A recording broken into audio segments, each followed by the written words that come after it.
Thank you, everyone. Welcome. Thanks for coming. We'll have to overcome the adversity of them drilling in the next room, so that the stress talk's very appropriate today.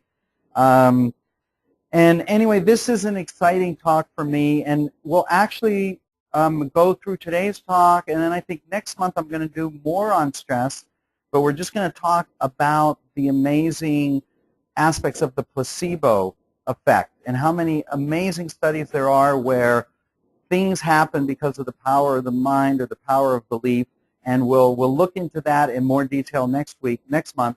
But this talk, I'm going to go over the basics of the stress response, how it works, how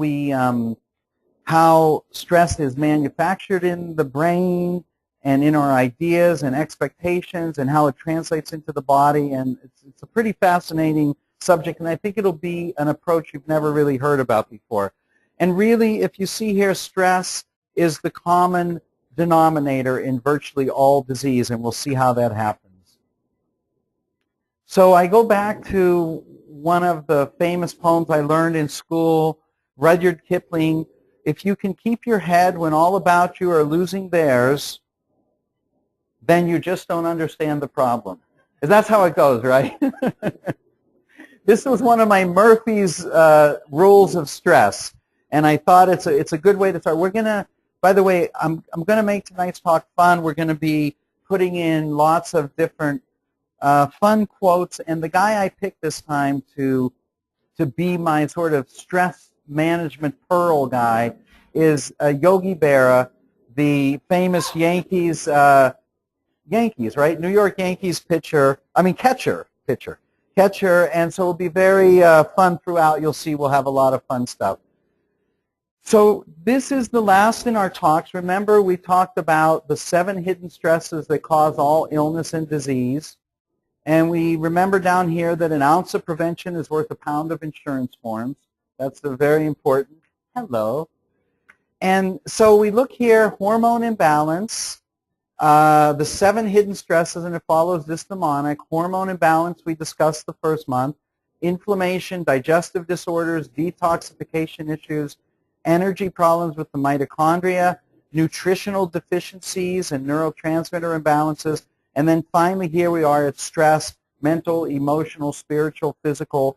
And I'll go through, you'll see some of the many ways that stress, when we talk about stress, what it means in the body, because it's very unclear what we mean when we talk about stress. Most of us think like emotional, psychological stressors, like drilling in rooms during talks on stress, et cetera, et cetera. So who in the last 48 hours has used the word stress?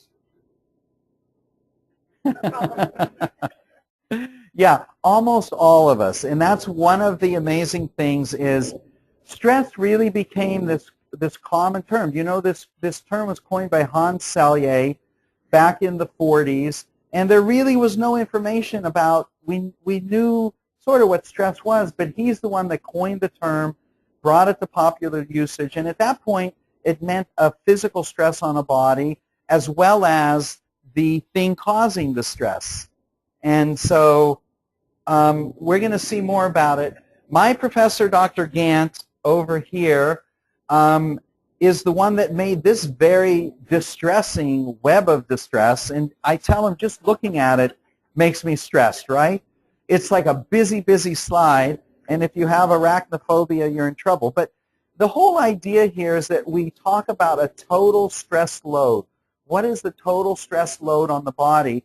And we'll learn a term coming up very soon by Dr. McEwen, who's the leading researcher on stress, that he calls allostatic load.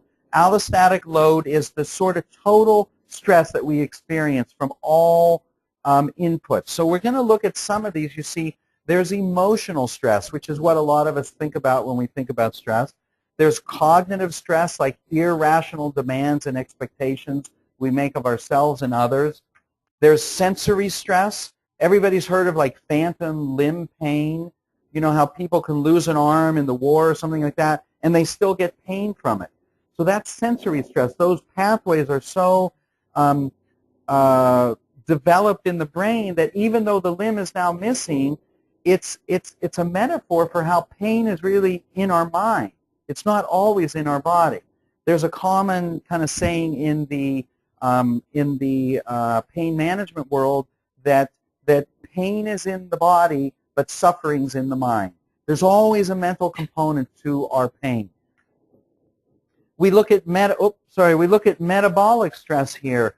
Blood sugar abnormalities. We've talked about methylation defects, B12, B6, folic acid. And then toxic stress. We've learned all about this: mercury, heavy metals, food allergies, etc. And then there's immune stresses, allergies, inflammation, endocrine and neurotransmitter stresses. We talked about this as our first hormonal balance on our slide here. Hormone imbalance is where these come in. So we talk about endocrine stress. Then we go up here to purposelessness, that a lack of meaning in life, a lack of purpose is a significant stressor in life for most people.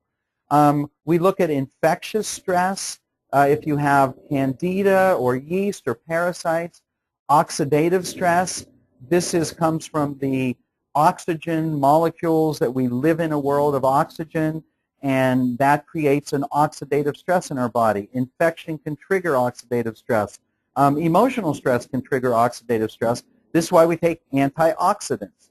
The antioxidants neutralize oxidative stress. Remember that when we talk about slicing the apple open and it turns brown, that's free radicals or oxygen, unstable oxygen compounds in the air attacking the living tissue of the apple.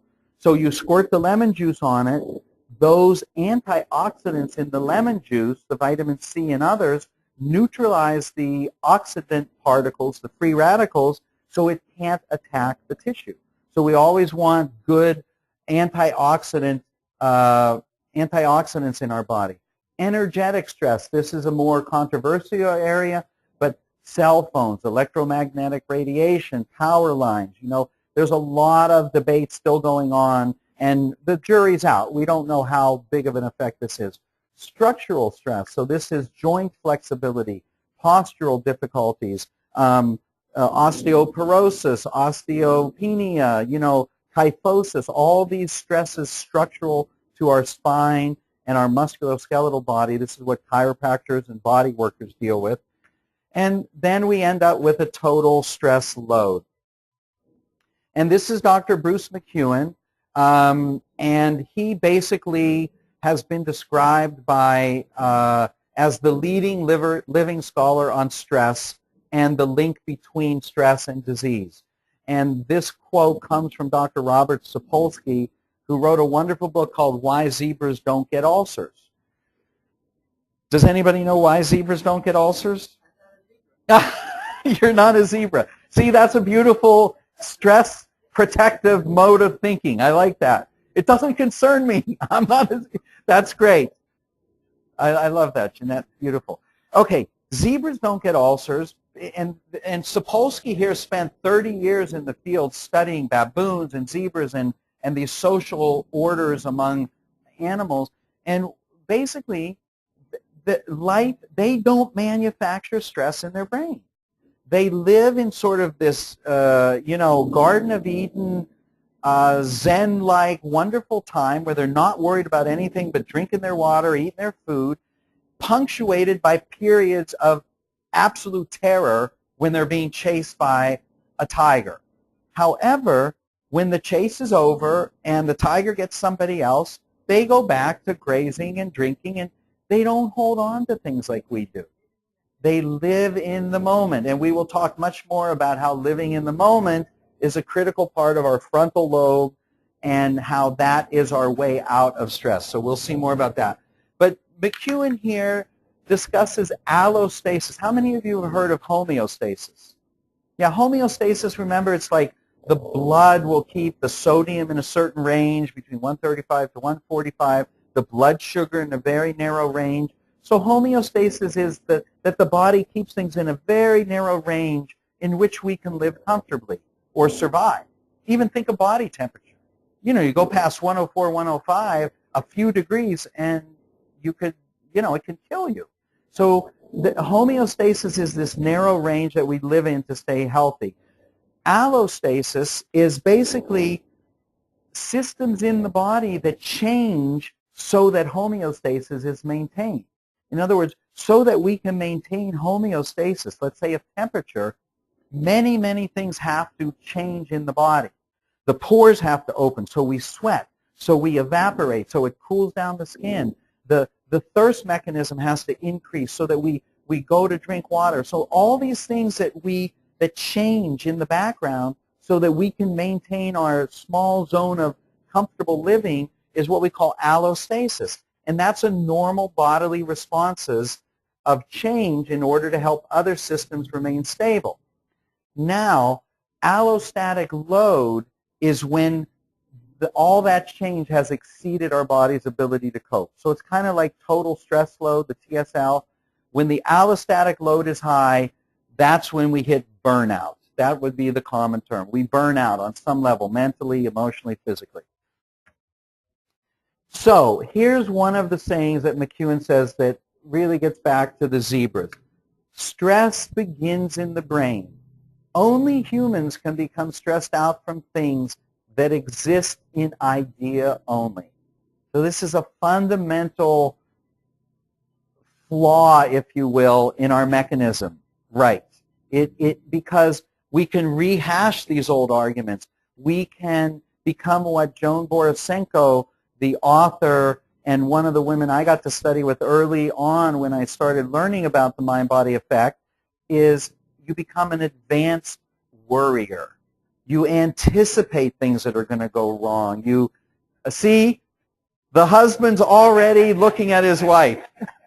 Now, by the way, there are definitely gender differences in this, right? Guys completely ignore worrying about the future for the most part, unless it's business related. It's the woman who's thinking about, okay, do I have the clothes for the kids? Do I have this taken care of? Is it? So there is a certain anticipatory, normal, healthy place of worrying about some things in the future. But if we worry too much and get out of the now too much, it's very hard to maintain a sense of peace. So here's our first stress management pearl. Yogi Berra, famous catcher for the New York Yankees. Half the lies they tell about me aren't true. I like that. I don't know what it means, but I like it, you know. Here's what it means. People are always going to have bad things to say about us. We're never going to live up to everybody's expectations of us. And it's a very powerful thought if you think, you know what, they don't know, they don't understand the situation. Half of the lies they tell about me aren't true anyway, and it's pretty cute.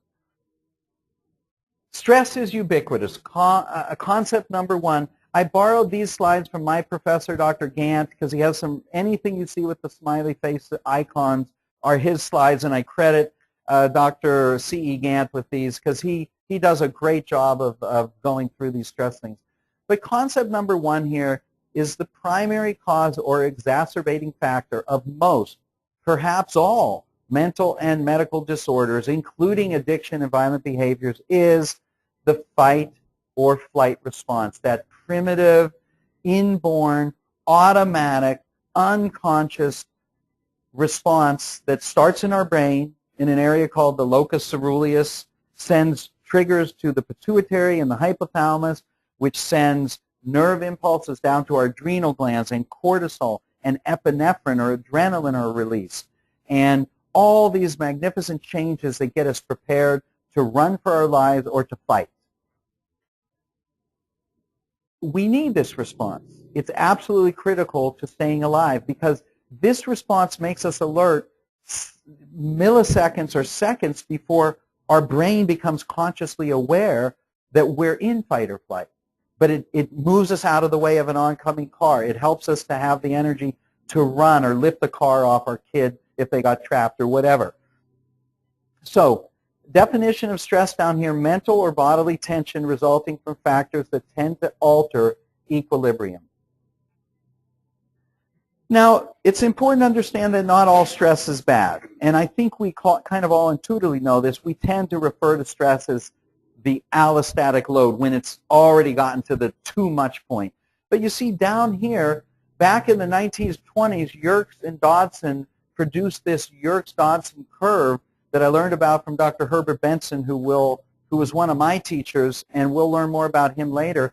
But if you look here at stress on this x-axis, and on the y-axis you look at performance, there's a point at which if there's too little stress, you're just not alert or functioning optimally.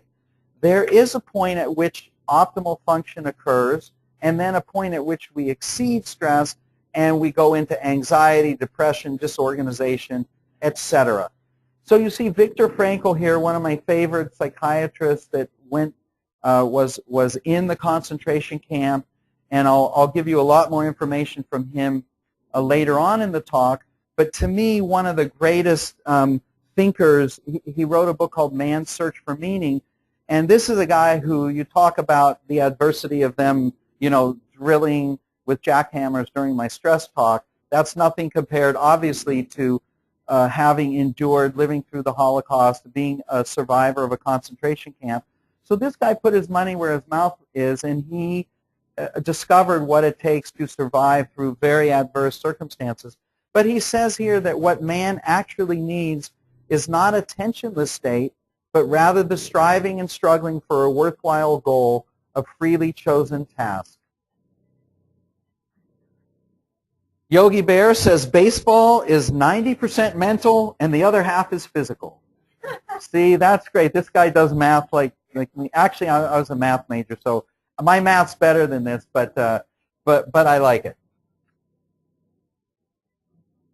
So what are the consequences of an overactive stress response? In other words, the fight or flight response, if we live life like the zebra and we go into fight or flight, we recognize it for what it is, we handle the danger, then we turn off the switch, right? Most of us can't do that. We keep thinking throughout the night. We keep rehashing the argument. We keep thinking about, the problems we're going to have. So if we don't turn that response off, it inevitably leads to burnout or stress. And you can just go through these from your seat and look at them, but everything from addiction, nausea, headache, backache, insomnia, anxiety, depression, all the way down to GI disorders, eating disorders, adrenal fatigue, ADHD, the whole list is there. All these things are related to excessive stress, the inability to turn off or counteract our fight or flight response. And if you look at the mechanisms, I like this little cartoon. There are only 2 times I feel stress, day and night. It's not bad, 2 times. Okay, you look at the mechanisms of stress. I'll just read through these quickly so you get an idea, but we're not going to go into the physiology and the biochemistry. But just so you know, stress increases inflammation and the production of tumor necrosis factor alpha, which is a major cause of inflammation in the body. It reduces acetylcholine, which is a natural relaxant and memory-enhancing neurotransmitter. It increases depression via inflammation and many other mechanisms. It causes damage to the hippocampus. Remember, we learned about the NMDA receptors for memory. Stress damages those receptors so that our memory gets severely damaged with ongoing stress. Stress can reduce serotonin. It reduces BDNF, brain-derived neurotropic factor, which is like a fertilizer for the brain. It helps it to grow and repair itself. Lowers growth hormone, increases insulin resistance and abdominal fat, activates pathways leading to mitochondrial death. Remember, we talked about the mitochondria, the energy, the power plants of the cell. If those are burnt out by stress, the whole cell and everything it does and all the functions that it has, kaput, they're gone. Raises triglycerides, lowers HDL, raises LDL, increases the stickiness of the blood, so you're more prone to heart attack, loss of muscle or sarcopenia. So really it all began, Walter Cannon, Harvard physiologist, was one of the first guys to discover the stress response, which is basically the fight or flight response, which is allostasis with urgency. It's that urgent beginning of allostasis. Something has to change. I have to run away from that tiger. I have to, of course, our modern day saber-toothed tigers, of course, aren't threats to our physical survival. This is the major problem. They may be threats to our emotional well-being. They may be psychological threats. But this response was designed to protect us physically. So we got all of these modern-day saber-toothed tigers, like I missed the deadline, like the check got lost in the mail, my boss is getting on me, my neighbor won't trim their trees and all their leaves are falling in my. I mean, all these things that trigger this automatic response in us, and we may not even know it's happening till we come up with some symptom of disease. So basically, Walter Cannon coined the term fight-or-flight response, and this was way back in 1915 when he published his first paper, and really from there it was Hans Selye who did all the work on stress, and we'll learn a little bit more about him. Walter Hess came right after Walter Cannon and won the Nobel Prize in 1949 by demonstrating that this fight or flight response is evoked by stimulating a very specific part of the brain, both the locus coeruleus and the hypothalamus. So there is a specific part of the brain that you can trigger that initiates this whole sequence. Now, remember we talked about how thoughts and feelings are chemical. So perceived threats, not even real threats, but the mere perception of a threat or the idea of a threat can trigger those areas. But if we put little electrodes into cat or rat brains, we can trigger this whole fight or flight response. And you're going to learn in a few slides how one of my heroes, Herbert Benson, who I got to study with back in the early 80s, I got to attend a couple of his courses and really meet him and learn about what the sort of most recent information on stress. He discovered what's called the relaxation response, that there is in our brain also an area you can stimulate with an electrode that precisely counteracts the fight or flight response. And it's called our relaxation response. And we're going to learn many, many ways that you can trigger that relaxation response to turn off that fight or flight activation. Here's Yogi Berra in 1946, a rookie with the Yankees, and he says, the future ain't what it used to be. You know, these are great.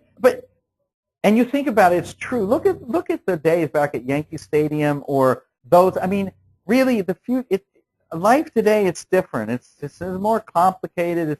We're not going to have times like that anymore. But so here's the fight or flight response. This slide again comes from my professor, Dr. Gant.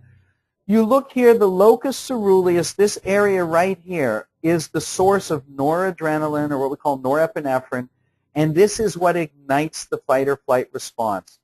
It then triggers the amygdala where fear and survival emotions occur, then goes to the hypothalamus, which stimulates the pituitary glands.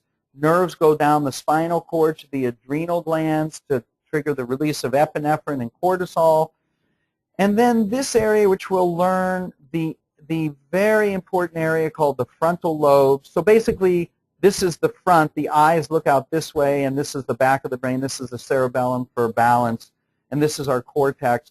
But this frontal lobe area is really our modern-day key to counteracting our primitive fight or flight response, and we'll learn more about this.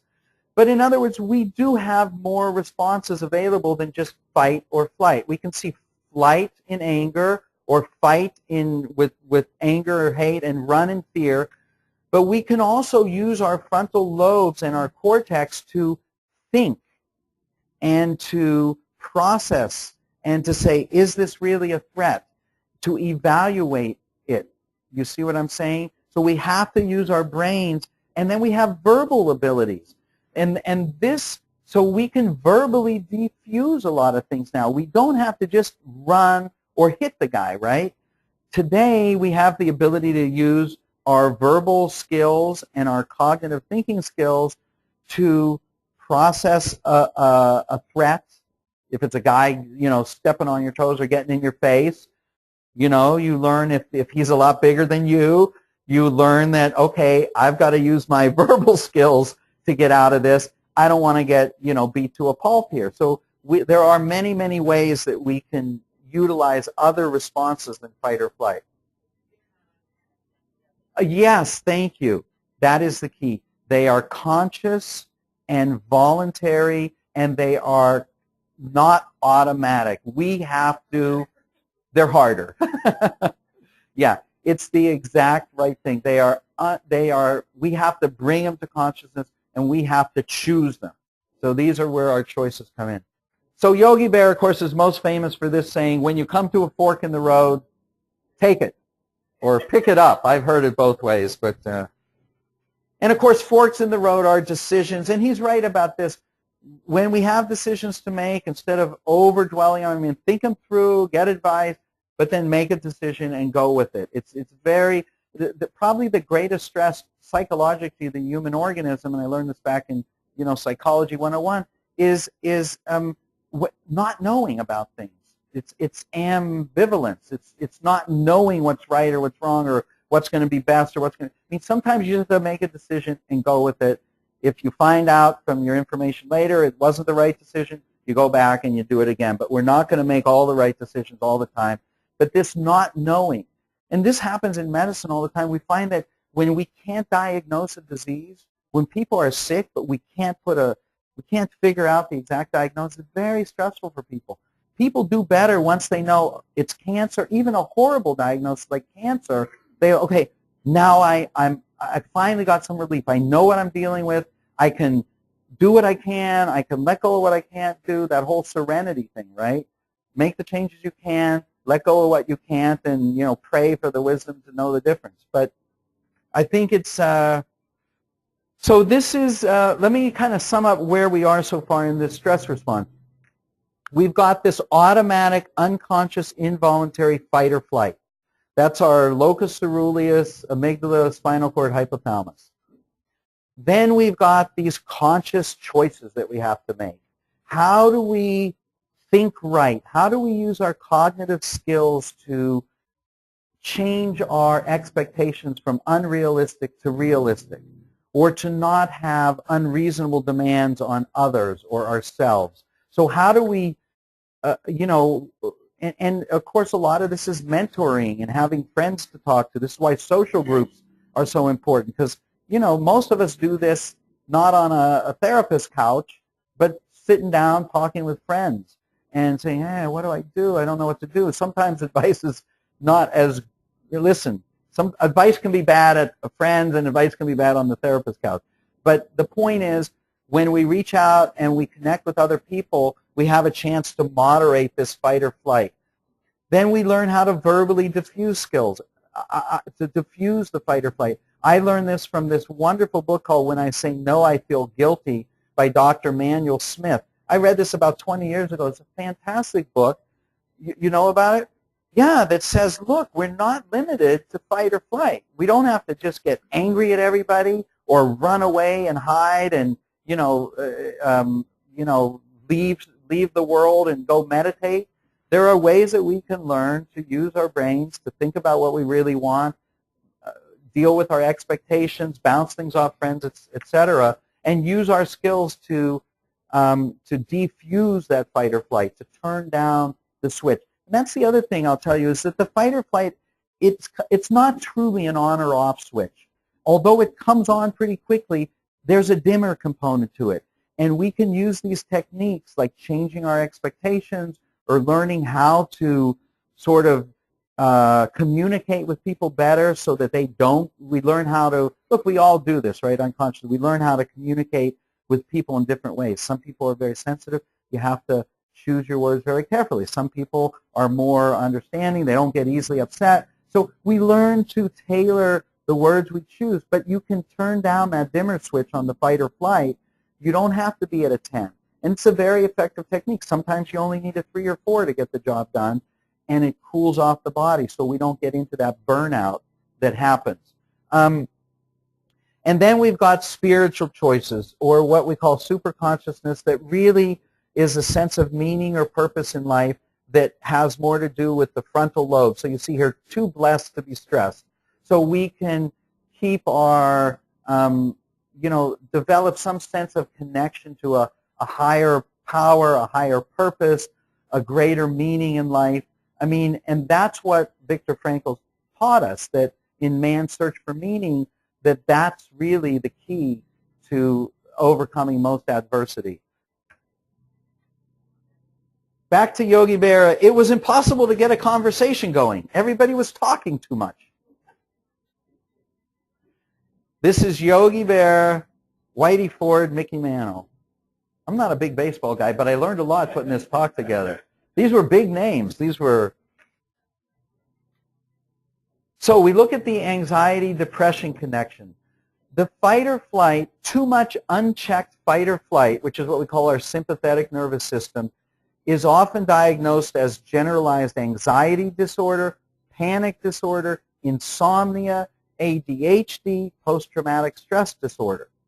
Now, the opposite spectrum of that, when those neurotransmitters eventually burn out, because you stay in fight or flight so long that you can't make any more serotonin, you can't make any more adrenaline, you can't make any more noradrenaline, then you develop anhedonic depression, no pleasure, depression with no pleasure in life, chronic fatigue, inattentive ADD, ADHD, and so this side, unchecked fight or flight, we tend to medicate with sedatives. Burnout, we tend to medicate with stimulants. But neither one really solved the underlying problem. I love this one. The towels were so thick there, I could hardly close my suitcase. Hey, we've all do things we aren't supposed to do. I'm not saying I've done it, but you got to love this one. Okay, so the frontal lobes. We are not doomed to chronic stress, burnout, and the medical and psychiatric consequences. We are blessed with frontal lobes which inhibit that locus coeruleus, which lowers the noradrenaline, the fight or flight. It inhibits the amygdala and the fear, the fight, the flight response. It inhibits the hypothalamus and the cortisol response. All these things can be handled by learning how to activate the frontal lobes, and we'll talk more about that. And you see that Dr. Gant here says psychic pain is caused by living too much in the past and the future and not living in the now. Who brought that up? Our minds constantly live in the illusion of a past that's over and a future that hasn't happened yet. And look, I'm realistic about this. We're all going to have some remorse about the past, and we have to come to terms with it and heal and forgive and whatever. We're all going to have some worries about the future, but there is a place of balance that we can at least begin to try and make choices that help us to live more in the now.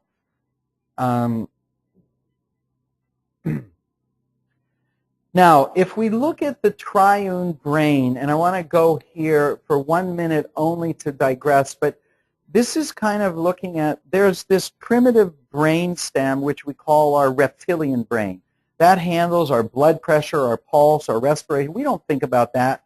You don't have to say, oh, I better breathe now. I haven't breathed in a while. No, all that stuff's handled automatically. That's our reptilian brain. Then on top of that, we have our emotional brain, which is still very old developmentally. But that's our fight or flight response. And it's also our feeling brain. We experience feelings about things in life. And then the third brain, and this is where the word triune comes from, the third brain is the cerebral cortex. That's our thinking brain. That's the most recent development that really differentiates us from animals. So we now not only have conscious awareness, but we have a conscience too. We understand right from wrong. We understand all kinds of things that the animal kingdom doesn't. So all these discoveries of how these three brains develop were really the lifetime work of this Dr. Paul MacLean. And I like what Dr. Gantz says. He goes, you can gauge the severity of any mental disorder because it is proportional to the lack of inner peace. Inner peace cannot sustainably come from any psychotropic chemical. And if you look at Dr. MacLean's work here, the summary of a lifetime of work, of brilliant work that, and we'll talk about the quadroon brain next because there's one more development, that's the frontal lobe. But the lifetime of work, this is his final analysis when he looks at the sum total of all his work. He says, why else are we here if not to help one another? That the sum total of all his understandings of where our development has led us is to the frontal lobes. He didn't discover it, unfortunately, but he brought us to the threshold of it to understand that frontal lobes is the area of compassion, caring, and this is a meaning, purposefulness. So this is where we begin to really moderate some of that primitive fight or flight, is we connect with our spirituality, our connection to a greater purpose, a greater meaning in life, a greater sense of connection to something beyond ourselves.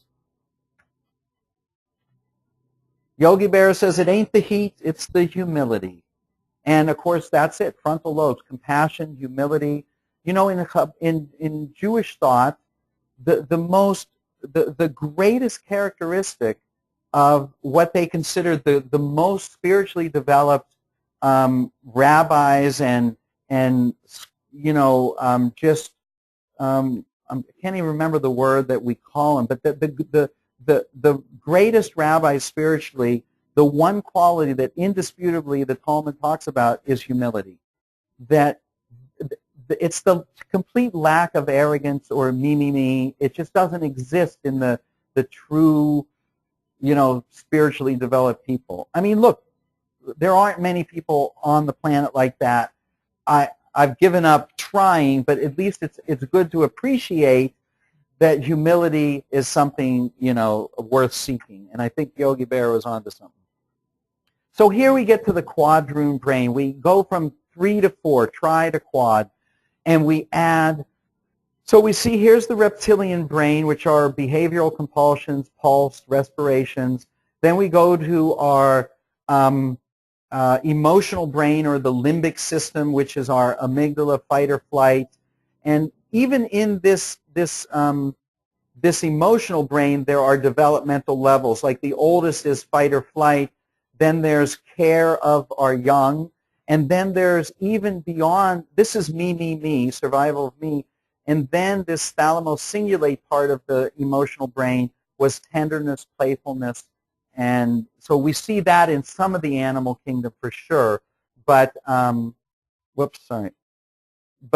here's, this is still emotional brain. Then we go to intellect and thought and cognition. So we go to cognitive therapy. And how do we deal with, you know, some of these, what they call cognitive distortions? How do we deal with statements like, or beliefs like, it's all or nothing, you know, or I'll never be good enough, or I can't even remember. There's lists of these cognitive distortions that we all have that are unrealistic or false expectations we have about life, and we can deal with them in this part of the brain. But even here, we have to understand that this is often referred to in therapy and science, some of the science, as the drunk monkey.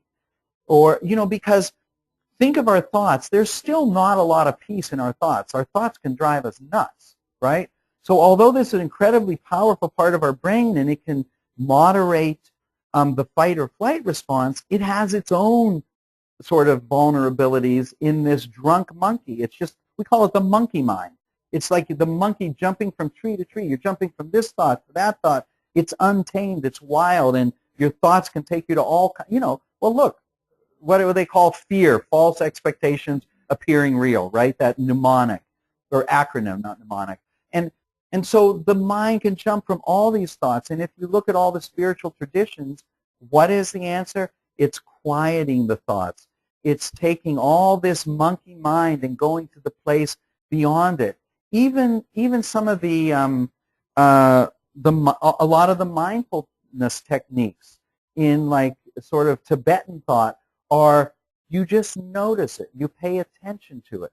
So instead of being attached to it, you say, I'm giving a talk, they're drilling in the other room, people are looking at me. You know, I'm staying in the moment. I'm not I'm not attaching anything to it. I've done this running, some of this mindfulness meditation. It's really fascinating. You try it sometime. You just go, I feel myself breathing. I'm feeling my foot hit the ground. I see the tree. I see the air. I see the blue sky. I'm breathing again.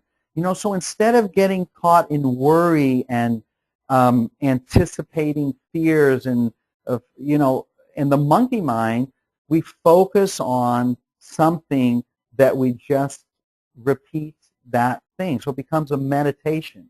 And I'll show you how to do this quite easily. So when we move beyond this neo-mammalian, the drunk monkey, we move here to the higher porpoise or purpose, and the compassion and a sense of meaning and connection. So here's my hero, Herbert Benson. Again, I got to meet him in 1981. He's a Harvard cardiologist. I was in Boston at the time, and I got to attend a couple of courses and meet him. And he still runs the institute up there, but he developed, remember, this relaxation response. It's actually it's a physiologic response in our body, exact counteracting the fight or flight response. It's a part of our brain. But when he originally did some of his work, it says it better than I've said it. It's the hardwired antidote to the fight or flight response. And what it is he was originally approached by the transcendental meditation guys, the TM guys back then, the Maharishi Mahesh Yogi, came to Benson at his lab. And this is a fascinating story that Benson told.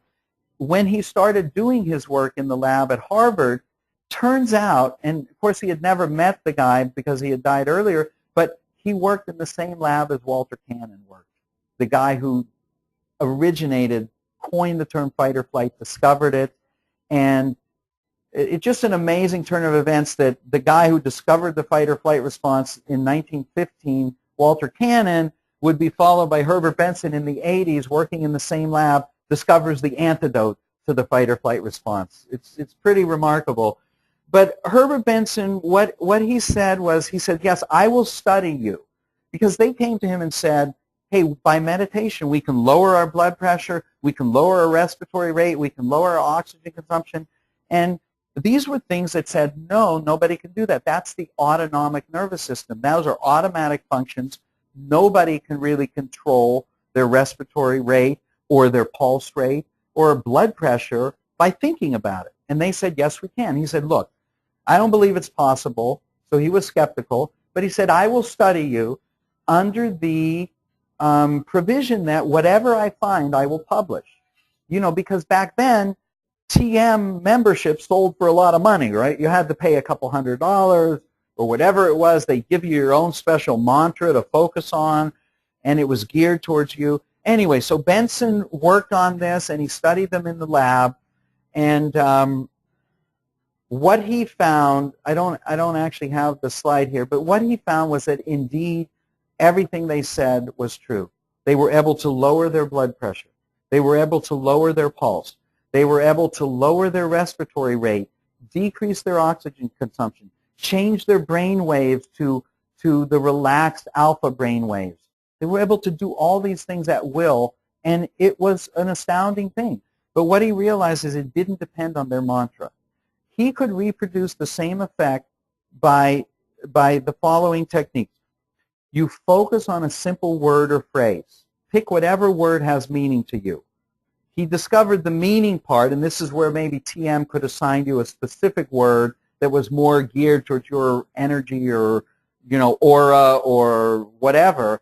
But basically what Benson discovered, if you focus on a single word or phrase and you then develop a passive disregard for any other thoughts that enter your head. So whenever another thought comes up, you passively disregard it. He says very similar to the way you would just let the breeze flow through an open window. You just let that thought go by and you go back to focus on your word. And if you will sit and do this for 10 or 15 minutes, you can reliably, repeatedly, and accurately produce the same changes, not necessarily to the same degree that the meditators did, but you will get all those same changes in lowering blood pressure, lowering oxygen consumption, changing brain waves, and that's all. And here's the amazing thing. If it takes about 10 or 15 minutes to do, and maybe next month I'll teach you. We'll sit down and we'll do it. We'll just do, I've taught this hundreds of times. We'll teach you, we'll run you through a 10-minute relaxation response. And you simply do this repeatedly, focus on the word or phrase, passively disregard other thoughts that come into your head, and you just do that for 10 minutes. And when I guide you, it's a little easier because I'll remind you, okay, now go back to your thought or your word or whatever. But the amazing thing is they could get the exact same changes that the very experienced meditators got, and it didn't matter whether you thought it worked or not. This is the thing, because we all thought, oh, I didn't get anything out of that, right? My mind was going on. Doesn't matter. Anybody can learn this. If you do it repeatedly, they will measure the changes. And Benson said you need to make it a healthy habit. It's a habit that somehow you just take 10 minutes out of the day, or you can do it during exercise. You can do it during any repetitive walking. It's a great time to do it. You just say, healthy mind, healthy body, healthy mind, healthy body, to the rhythm of your steps or whatever. And when thoughts come through, you let them go. But he realized that, he said, look, this is like brushing your teeth. You don't brush your teeth and say, wow, that was a great brush. I really like that one. No, you do it. Why? Because it's good for you. Because it gets rid of plaque, it helps prevent caries, and it's good oral health. Same thing with the relaxation response. You don't need to feel it works to get the benefit and turn down the thermostat on the fight or flight response. So here Herbert Benson says, no healing force is more impressive or more universally accessible than the power of the individual to care for and cure him or herself. And he basically calls this self-care. And he says, look, it's like a three-legged stool. We've got medications, herbs, supplements, drugs here. We've got another leg that's surgery and procedures and chiropractic adjustments and massage, things that people do to you. But there's this whole third leg over here that's critical, and this is called self-care. And in his latest book, which just came out a couple of years ago, called The Relaxation Revolution, he says, look, self-care represents a third treatment option beyond drugs and surgery. It's every bit as critical. And maybe next month when I do the talk on the placebo, you'll learn, we'll show you more and more about this. But basically he says self-care is grounded in three things. You have to have a technique to elicit the relaxation response, either during repetitive exercise, excuse me, or you take the time to sit and for 5 or 10 minutes, or he would say 15 minutes, you just focus on that word or phrase. You need a comprehensive set of inner beliefs and positive expectations. And we'll go into this more next month about how the mind converts our ideas and expectations into biochemistry. Well, we already learned that, right? Thoughts and feelings are chemical. So we learned that, and I'll show you the guy who said that. And then we develop the right habits to help rewire and restructure the pathways in the brain. And by the right habits, again, it's taking the time to consciously, there's that word again, Suzette, consciously. Because the fight or flight response, and that's the bugaboo in the whole system, right? That happens automatically. We get stressed without thinking about it. But to get unstressed, you have to consciously develop the right habits to break it.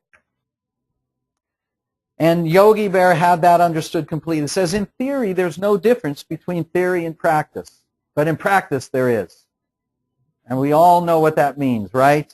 Theoretically, I should be able to, you can't say, yeah, I can do that relaxation response. That's easy. And just theorize about it. You actually have to practice it.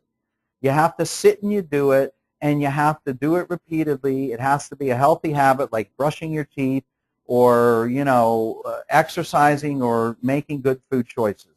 You need to do it. In the Relaxation Revolution, Dr. Benson gives this wonderful example of, and I talked about it briefly already, phantom limb pain, that it's a well-documented perception by many who have lost arms or legs that the limb is still there and the pain may be as well. This is one of the keys to relaxation response in chronic pain patients, because when you understand that pain is not only in the body, but it's in the mind, or suffering's in the mind, and the phantom limb's a beautiful illustration of how could a limb still hurt when the limb's not even there? It's because the neural pathways have been so developed that the idea, the sensation that was there creates the pain, creates the feeling. So the reason for pain perception is that sometimes the pains have been there for such a long period of time before the loss of the limb that the brain becomes restructured or rewired to communicate the painful sensation, which continues even after the limb is missing. Now, what's the key to all that down here in the red and yellow? This is the same process at work in many stress-related disorders where there is remembered illness rather than remembered wellness. In other words, if we go back to the past and we remember the pain and we anticipate the pain, or we have a memory, and one of the things I don't have time to talk about today is that Herbert Benson developed this term neurosignature, that everything that happens to us carries with it a neurosignature. That is a pattern of nerve cell firing and chemical release that's associated with that event. So chronic pain then develops a neurosignature. This phantom limb pain and the rewired pathways are really a neurosignature for pain that exists in the mind, even outside the body. And we have neurosignatures for sunset, or the calm feeling you would feel when you're at the beach or listening to the waves. And we also have neurosignatures for terrible things that create a lot of anxiety in us. But what Benson says is we tend to have remembered illness. We tend not to take advantage of our minds and remember wonderful, peaceful, beautiful times in our lives. That can bring us a lot of health and well-being, but we tend to go to remembering the horrible things or anticipating the fearful things. Bruce Lipton wrote a landmark book called The Biology of Belief, and the reason I'm going to just briefly, remember when we talked about cell membranes and how fluid they are, and that these proteins stick through the cell membranes and they are receptor sites, so that estrogen binds to a receptor, which is a protein in that cell membrane. Well, membranes need to be fluid. That's why we need our omega-3 fatty acids.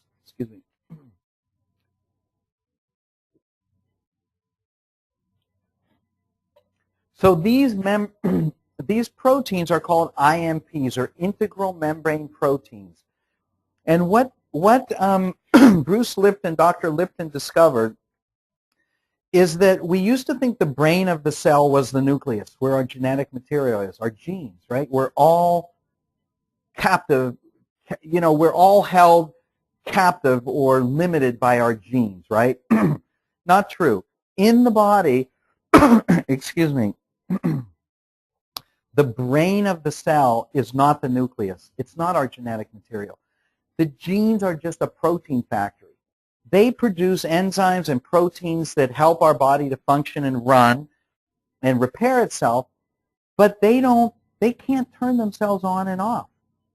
What turns the genes on and off is the membrane, the receptor sites. When a receptor protein, an IMP, when estrogen attaches to a receptor site, that receptor sends a secondary signal down to the nucleus and says to the genes, hey, make more of this enzyme, make more of that protein, make less of this one, turn up this inflammation, turn down that inflammatory molecule. So the cell membrane is what tells our genetic material what to do and what proteins to make.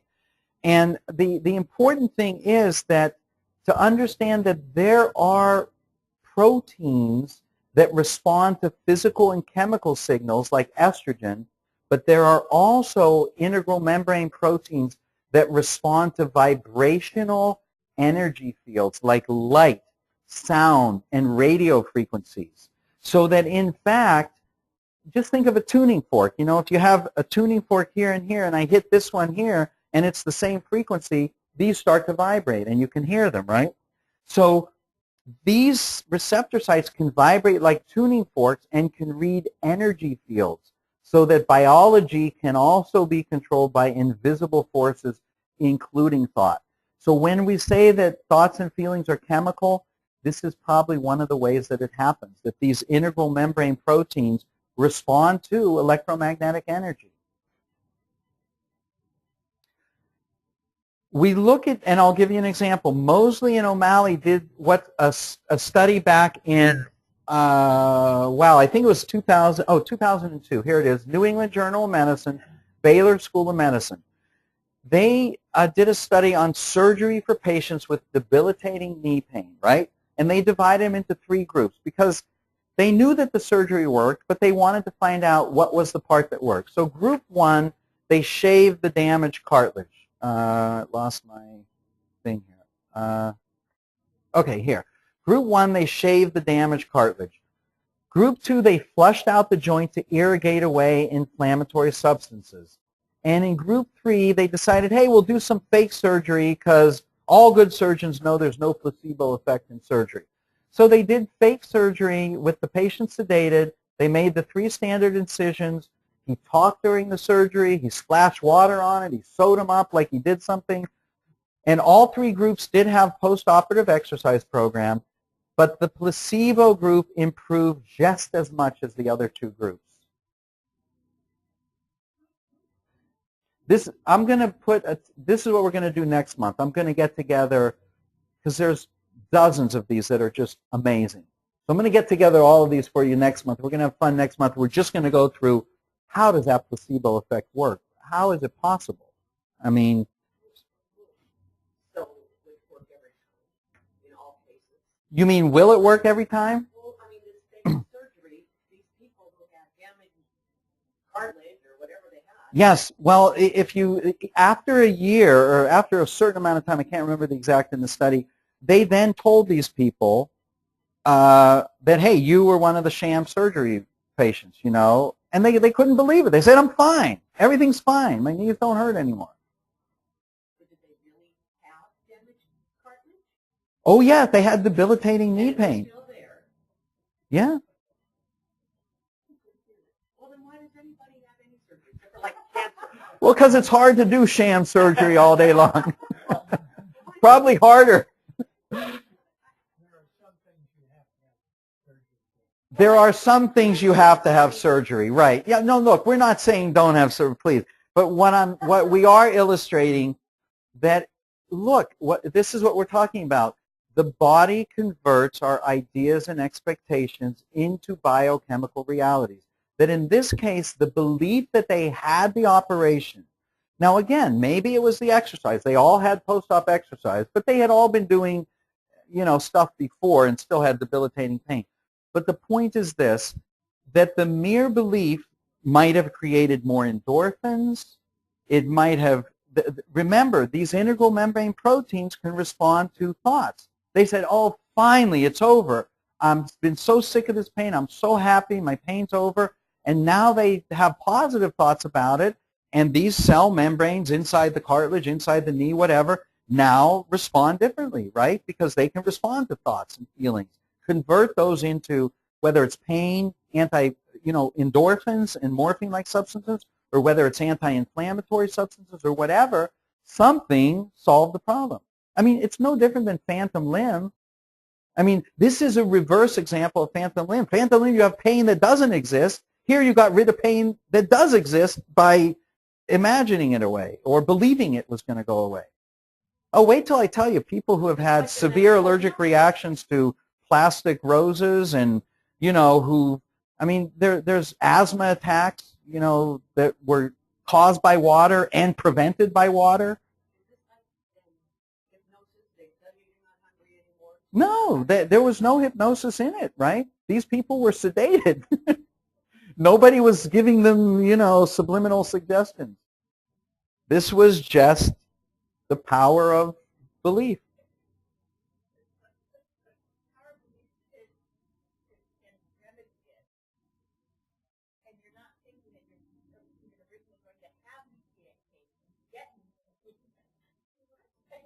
Say it again. Okay,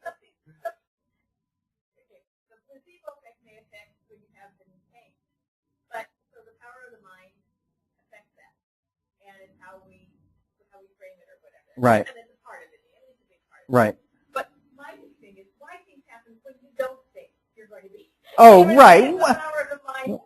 Right. Well, because obviously not all pain. I mean, there is pain in the body. Things break down, and look, there are probably within any group some that will improve. I mean, some things can be so bad that nothing. It's just not going to improve. Like Chuck says, you're going to need surgery for some things. But this was a fascinating study, and there are several more like this, many more like this. It's interesting. I mean, I'm not going to go through this whole slide, but the Tibetan monk thing is very interesting because when Herbert Benson then wrote his book, The Relaxation Response, then the next thing he did, he wrote a book called Beyond the Relaxation Response. He actually went to Tibet, studied these monks, took all this massive scientific equipment into the field, up into the, I mean, it's an amazing story. If you want to read a great book, and I remember him telling us the stories when he got back, but it's amazing. It's all detailed in the book, but he took these, very sophisticated scientific equipment up to these meditating monks.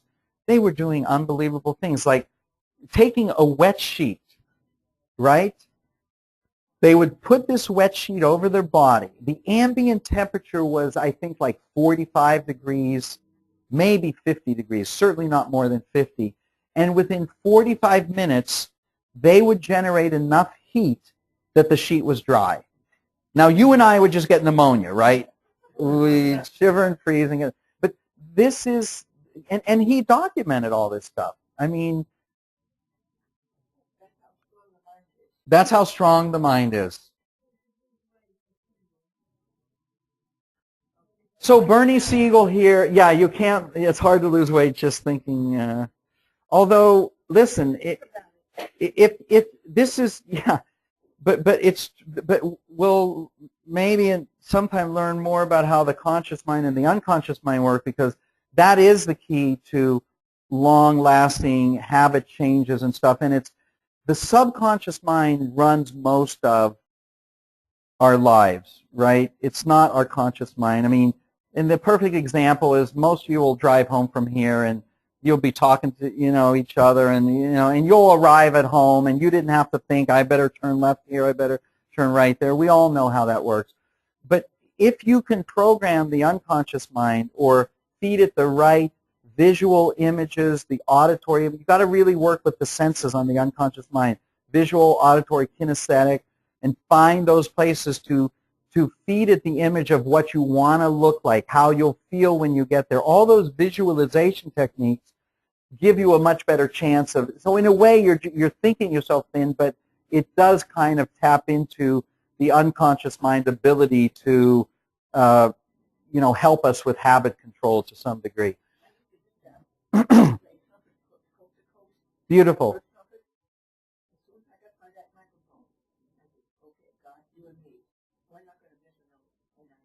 Beautiful, and that's exactly it. Yeah, in the mind she would.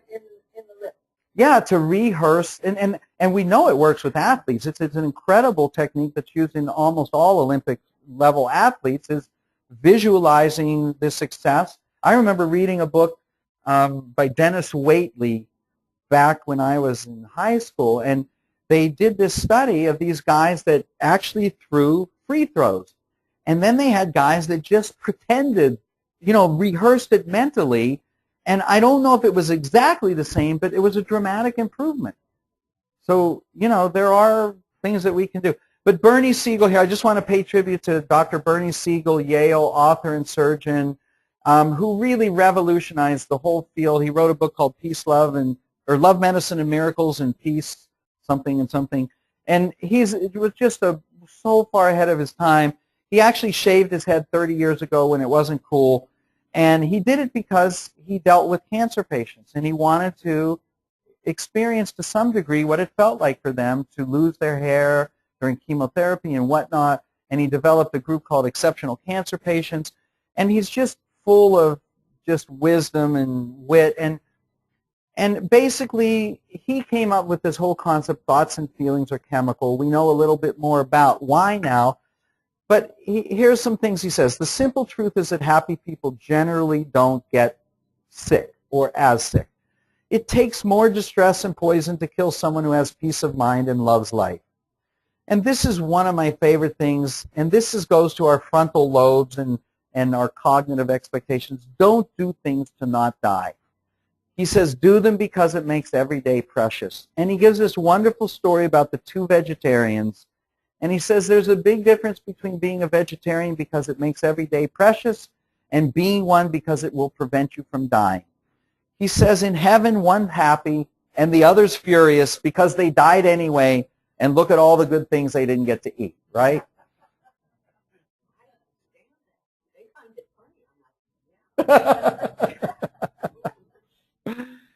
Another one of my heroes, I got to see Norman Cousins speak in Orange County one time, and he wrote this incredible book called The Biology of Hope, Head First. He probably died about 10 years ago, but this is his saying: the mind converts our ideas and expectations into biochemical realities. If you remember, he wrote a book called The Anatomy of an Illness, or Anatomy of an Illness, where he beat a severe rheumatological condition. I think it was ankylosing spondylitis or some kind of rheumatic disease, by laughing. He rented funny films. He realized that when he saw something that just caused him to belly laugh, it relieved his pain for like half an hour. And then he just focused, and that turned his life around. He used to be the editor-in-chief of the, what was that, not the Atlantic Monthly, the New Yorker, or one of the very famous magazines.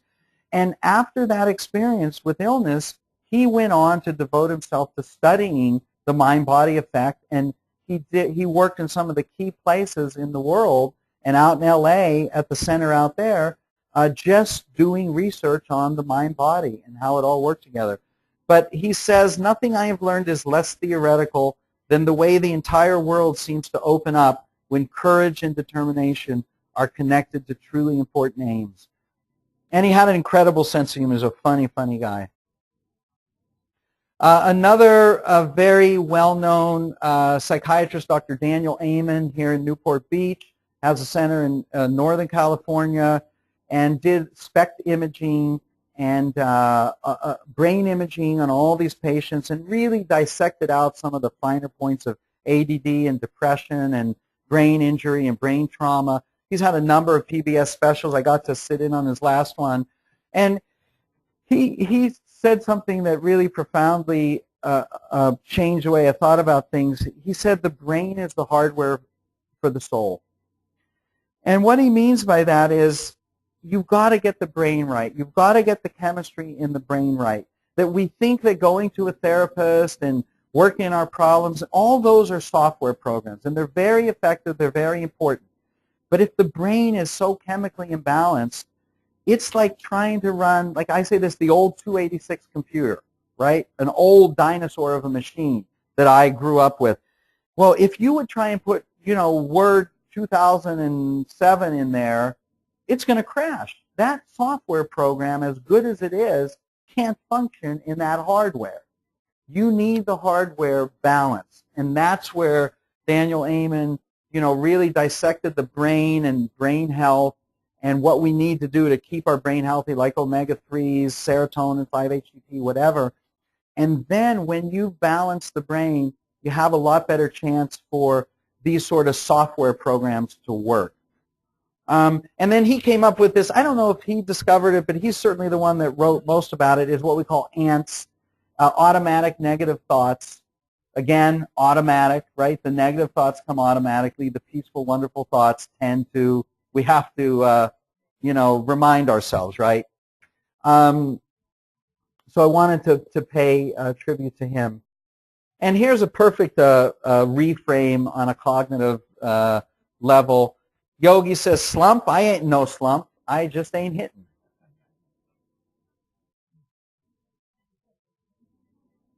Here's another good one. So I'm ugly. So what? I never saw anyone hit with his face. He was smart. I mean, he made a lot of extra money on this Yoo-hoo chocolate drink. Now, this is very interesting. This was in the late 40s, right? We didn't know about this, but look at this stuff. Look at that. What's that say? High protein. He was way ahead of his time. Now, I don't know how much protein was in there, but they said there was, but way ahead of his time.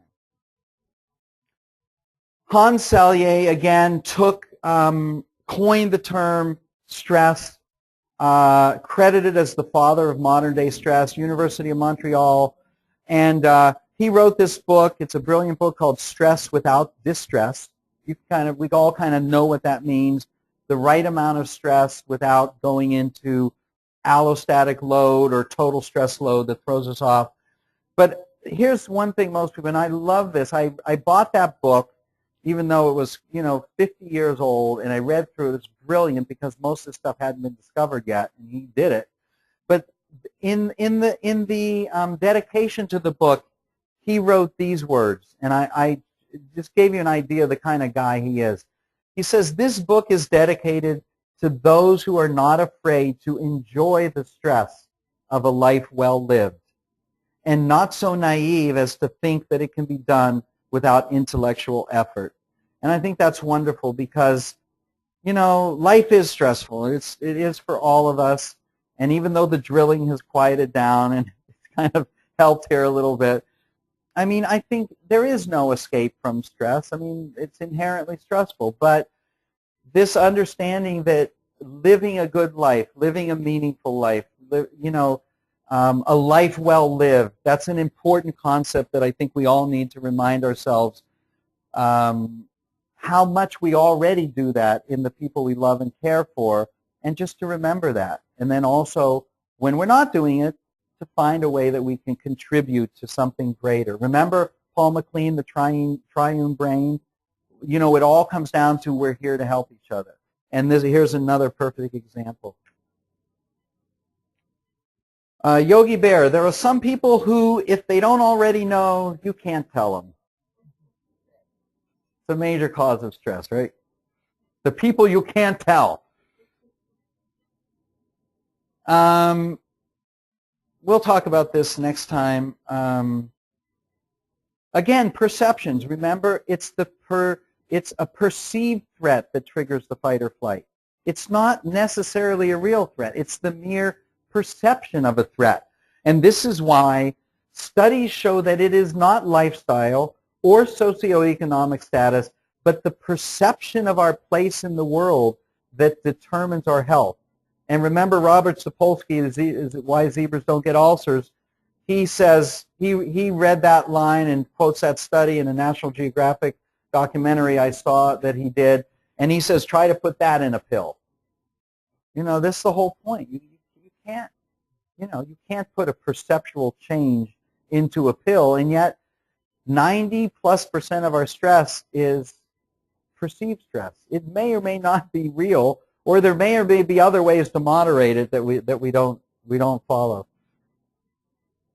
There is no magic pill. No pill can fix the stress we generate within ourselves.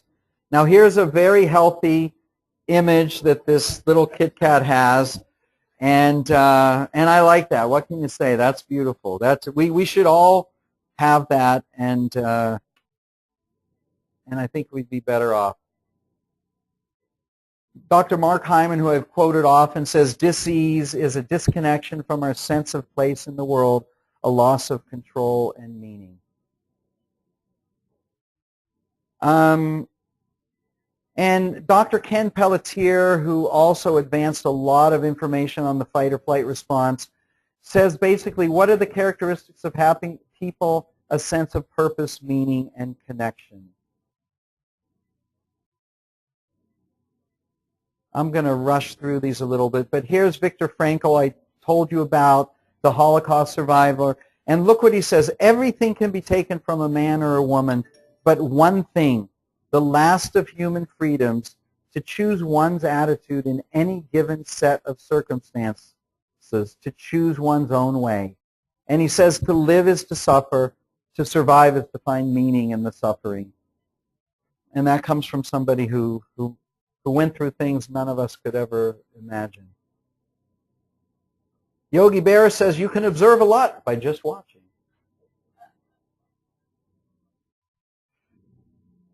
Here's some more Viktor Frankl quotes. I love this. I recommend that the Statue of Liberty be supplemented by a Statue of Responsibility on the West Coast. Life can be pulled by goals just as surely as it can be pushed by drives. That's a beautiful thought. When we are no longer able to change the situation, we are challenged to change ourselves. And everyone has his own specific vocation or mission in life. Everyone must carry out a concrete assignment that demands fulfillment. Therein he cannot be replaced, nor can his life be repeated. Thus everyone's task is unique as his specific opportunity to implement it. And certainly all the great spiritual traditions say that we're all gifted. There's a wonderful cartoon I once said, says, teacher was writing on the blackboard for her elementary students, said, everyone's gifted in life. Some of us just open up our packages sooner than others.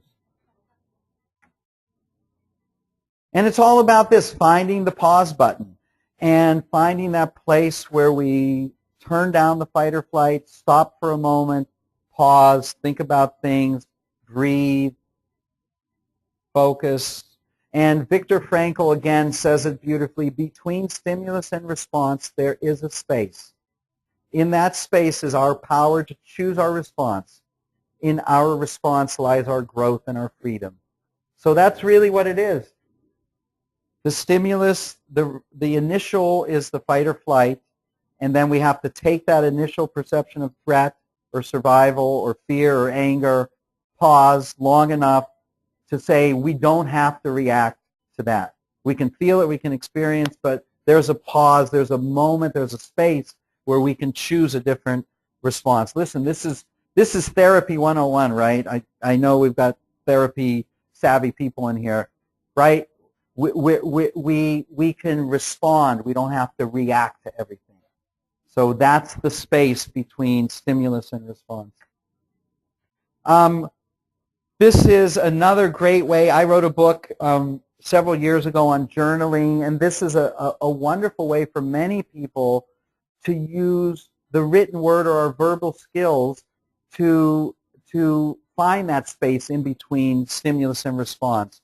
So this is a way to sort of consciously understand what we're going through. And what I use here is I wrote this book on, they're really what I call guided journaling exercises. And it's kind of like being with the therapist. In other words, sometimes when you just write, you can get stuck in the anger or the fear or the frustration or the hurt or the resentment, and you can just go back to that. So what I've chosen is like 12 or 15 different exercises that I actually lead you through with certain sentences that say, look at this. Maybe it might start with, what's your sadness? And then we say, well, what's your fear? And what's your responsibility in the situation? And what did you wish had happened? What was your hope or expectation that if this would have happened, you wouldn't have been upset by the situation? And then what do you really want or love or would love to happen? So I kind of guide you through dealing with specific circumstances so that you arrive at a place where you're more peaceful rather than just worked up by it. Because sometimes journaling can work against you. So this is, we call rewriting the narrative of your life by taking things that might trigger a fight or flight response in you. Journaling and consciously going into some of those hurts and pains is a nice way to get a perspective on them and find more of that frontal lobe sense of purpose or meaning through things. It's only available as an ebook, by the way. So simple things will summarize. Bruce McEwen, Dr. McEwen again says, the research says these are to guard against the ravages of stress. Simple things we all understand: restful sleep, good diet and the right supplements, regular exercise, family and social support, religious beliefs, sense of control, and making a contribution with a sense of purpose or meaning in life. And I think he says something very brilliant here, is that bad habits, often reflect our personal efforts to deal with stress ineffectively. So we're all looking for healthier ways, healthier choices to deal with our stresses. And always go to other people's funerals, otherwise they won't come to yours. This is a very important principle in stress management. I think that's our last. Oh, no. Here's the guy meditating. His wife says, you're getting pretty good at this stress management thing. And, oh, one more. If you don't know where you're going, you might wind up someplace else. So it's like deja vu all over again. And that's it. Anyway, thank you guys very much. I hope you enjoyed it. And next month will be a lot of fun. We're going to do more of those sham surgery type, mind-blowing, scientific, experiments that have been done. Any questions or thoughts? It's like a panic attack that makes wake you up out of it. Is that when panic attacks that means that the frontal lobes aren't working well to be able to tell yourself Yes. you're not really going to die, and even if you know you're not really going to die, your body still thinks. Yeah, look, again, so many of these things, it's true that the frontal lobes can downregulate or moderate panic or fight or flight. It takes practice. We say this about the relaxation response or meditation or anything. I use this thing, you don't learn how to swim in a stormy ocean, right? You learn how to swim in a nice, quiet pool. That's when you learn how to do the relaxation response or mindfulness meditation. You can't do it in the middle of a panic attack. There's just no way. The automatic, unconscious, it's like phantom limb. That response is so hardwired that you can tell yourself, it's irrational. You can tell yourself all the rational thoughts in the world you want. In the midst of a panic attack, forget it. You're going to need to either use the medication, take the Xanax, or whatever, and then the goal is to lessen the frequency of them. But no, it's hard to get at, or be talked through it, or whatever, breathe into a paper bag, whatever of the multitude of ways we can, get through them. But yeah, it is an overactivation of the fight or flight, or a oversensitivity of the fight or flight, a hypersensitivity of it, and it just gets triggered. And yeah, so these things, take time and effort to moderate.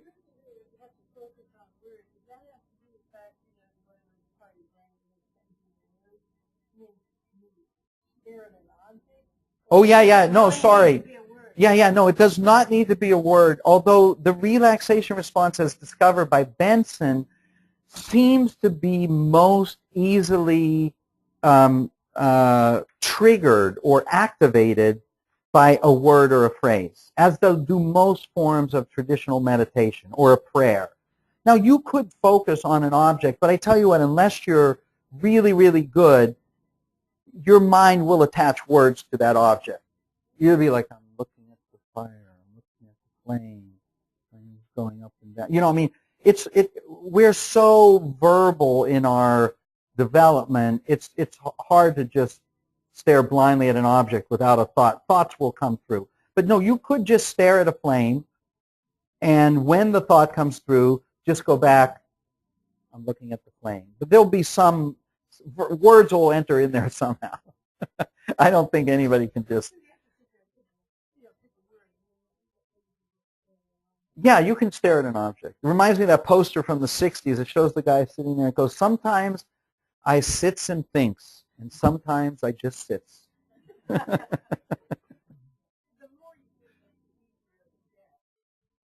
Yes, it does.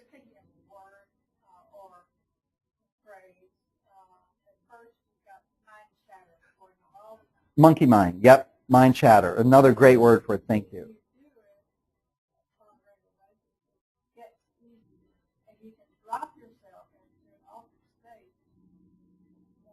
It does. It gets much easier. There's a famous, do you remember this guy in the 60s? He wrote a book called Be Here Now. His name was Ram Dass. And he got there, he developed spiritually by getting very involved in psychotropic drugs and the hallucinatory drugs at Harvard in the 60s, right?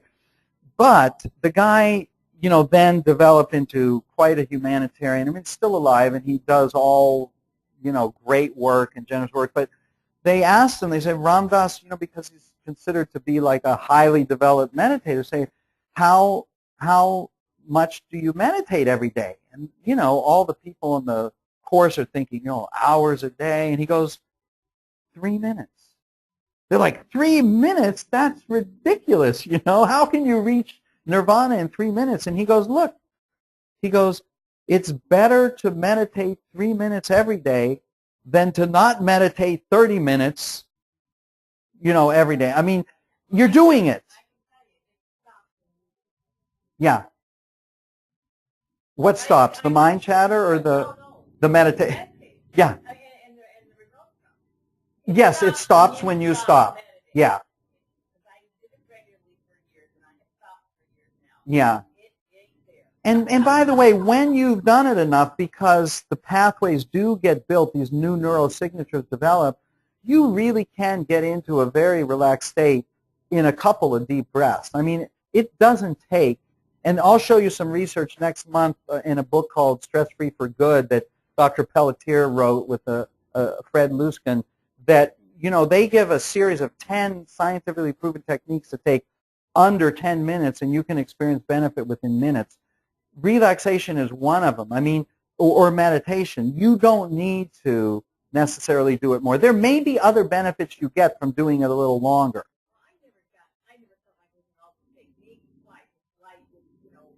You were just... One thing I did notice, even when I didn't feel anything, the next day it just seemed coping. Coping mechanism seemed to be more engaged. And it's different for everyone, I think, but that's a great observation. Because it does. It definitely turns down the thermostat on that fight or flight, keeps you from... And you can do this while you're exercising, so even though your heart rate is... Yes, you're not going to lower your heart rate, but you can get the benefits of turning down the fight or flight. Well, exercise does it alone. Because if you think of fight or flight, the original caveman fight or flight saber-toothed tiger, the way that the thing ended was you fought the animal and you beat it up and you were victorious, or eaten, in which case the stress is over, or you beat it up and there was such physical activity that you burned off all the adrenaline, or you ran like hell and, escaped, and in exhaustion, you had, turned it off. So exercise itself turns off the fight or flight.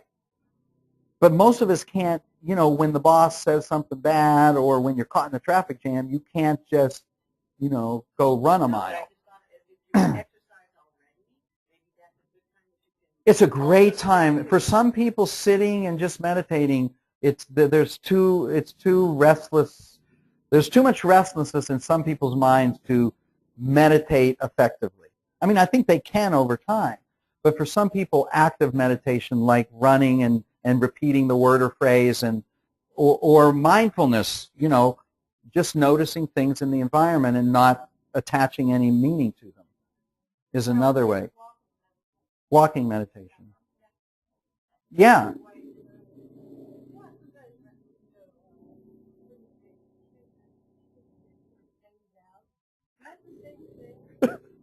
No. Well, because you could say that it's kind of like, Benson studied this very directly. The question being, is phasing out sort of the same thing, or sometimes I just sit, without thinking. Yeah, sleeping is definitely different. Sleeping does not generate the changes. But phasing out may be one of those ways that the body just kind of naturally de-stresses. So I think you may be onto something. You can start a course, zoned out, phased out for life. Yeah, the problem is most of the people who phase out never phase back in.